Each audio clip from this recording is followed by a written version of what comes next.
মাঝে মাঝে আমরা এমন কিছু ওয়ার্ড দেখতে পাই যেখানে এম এর পরে এন থাকে, কোনো ওয়ার্ডের শেষে এম এন আছে অথচ এন এর উচ্চারণ হয়নি।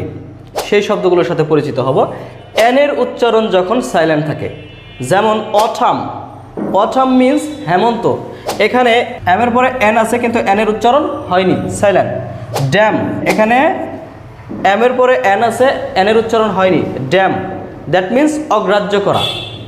সলেম, এম এন পাশাপাশি আছে কিন্তু এন এর উচ্চারণ হয়নি, সলেম, দ্যাট মিন্স একাগ্রতা। কলাম, একসাথে এম এন আছে, এন এর উচ্চারণ হয়নি, কলাম মিন্স সংবাদপত্রের কলাম। তো এম এর পরে এন থাকলে এন এর উচ্চারণ হয় না। ভিডিওটি ভালো লাগলে লাইক কমেন্ট শেয়ার করে পাশে থাকুন এবং চ্যানেলটি সাবস্ক্রাইব করে রাখুন। আসসালামু আলাইকুম।